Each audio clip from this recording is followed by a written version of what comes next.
Good day mga boss. Ito meron tayong contact light, no? 150. Tinanggal natin yung kanyang rotor body kasi namamatay ito at saka palyado. So tingnan natin yung kanyang rotor body at linisin na rin natin ang kanyang injector. Tara.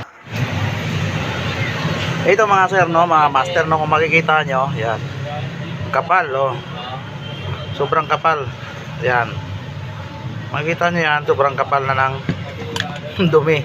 And hindi kayo magtaka kung bakit namamatay. Oh, wala ka na makitang butas dyan. Babaklasin ko to. Okay, makita nyo, yun, oh, makikita nyo yan, oh, grabe, oh.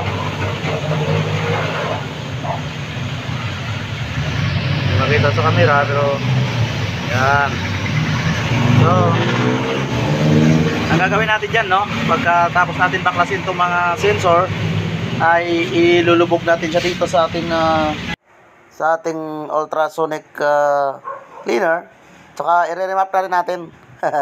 Joke lang, hindi tayo pa nagre-remap, no, pero parating ng ating remap tools, baka next week or other day makapag-remap na tayo. So eto, isa na natin.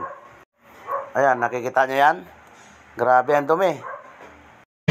Simulat sa pool kasi hindi na talaga nabuksan to. Yun, ayun, oh, buksan na natin yan, kita nyo, oh. Saradong sarado, oh. Lulublog natin siya mamaya gamit ang ating ultrasonic, no. So yun mga master, no, kung makikita nyo, ayan, malinis na siya. Hindi siya ganun kalinis, tingnan nyo, kasi ang solusyon na ginamit ko, mukhang last solusyon ko na yun, eh. Ito, konti na lang, naubusan tayo, pero okay na to. Yan, malinis na siya. Yan, hindi na siya ganun kanina, pati yung gold bolts. Yan, tanggalin natin yung gold bolts.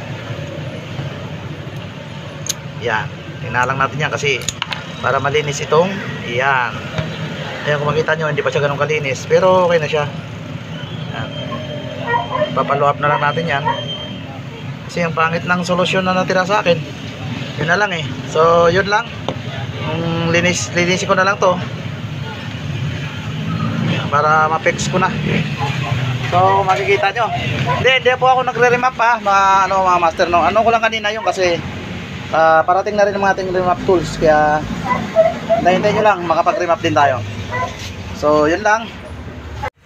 So ito mga master, no, sinalpakan natin siya ng ating BG Performance para malinis na rin ang kanyang injector. So pinaandar natin to, so napaganda na ng andar, bumalik na sa dati, normal na siya. Tsaka yung power niya ay bumalik na rin, di tulad dati na namamatay.